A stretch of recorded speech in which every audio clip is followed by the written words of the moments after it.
കണ്ണൂർ നഗരത്തിൽ വീണ്ടും തെരുവുനായ ആക്രമണം. റെയിൽവേ സ്റ്റേഷൻ മുതൽ പുതിയ സ്റ്റാൻഡ് വരെ 11 പേർക്ക് തെരുവുനായയുടെ കടിയേറ്റു. അപകടകാരിയായ തെരുവുനായയെ ചത്ത നിലയിൽ കണ്ടെത്തി.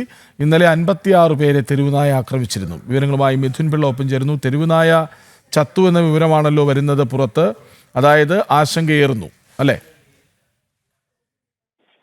കൃഷ്ണരാജ്, ഇന്നലെ കടിച്ച നായയെ ചത്ത നിലയിൽ കണ്ടെത്തിയത് ഒരു അവകാശവാദമാണ് കണ്ണൂർ കോർപ്പറേഷൻ അധികൃതർ ഉന്നയിച്ചത്.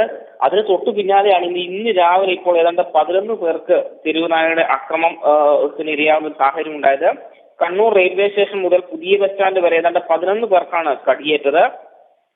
ഇന്നലെ മാത്രം ഏതാണ്ട് 30-ലേറെ പേർക്ക് തെരുവുനായയുടെ അക്രമത്തിൽ പരിക്കേറ്റിരുന്നു. അത് കണ്ണൂർ പുതിയ ബസ് സ്റ്റാൻഡ്, അതുപോലെ തന്നെ SBI ബാങ്ക് പരിസരം തുടങ്ങിയ സ്ഥലങ്ങളിൽ നിന്നാണ്. കാൽനട യാത്രക്കാർക്ക് നേരെ പോലും ഇത്തരത്തിൽ തെരുവുനായയുടെ അക്രമം ഉണ്ടായത്. ഇന്നലെ വൈകിട്ടോടുകൂടി നിരവധി പേരാണ് ജില്ലാ ആശുപത്രിയിൽ ചികിത്സ തേടിയത്. ഇന്നലെ കടിച്ച നായയെ ചത്ത നിലയിൽ കണ്ടെത്തിയെന്നായിരുന്നു കോർപ്പറേഷൻ അധികൃതർ പറഞ്ഞത്. എന്നാൽ ഇന്ന് രാവിലെ ഇപ്പോൾ വീണ്ടും തെരുവുനായയുടെ അക്രമം ഉണ്ടായിരിക്കുന്നു. ഏതാണ്ട് 11 പേർക്കാണ് കടിയേറ്റിരിക്കുന്നത്. അപ്പോൾ ഇന്നലെ ആക്രമിച്ച നായ മറ്റ് പട്ടികളെയും കടിച്ചോ എന്നൊരു സംശയം നിലനിൽക്കുന്നുണ്ട്.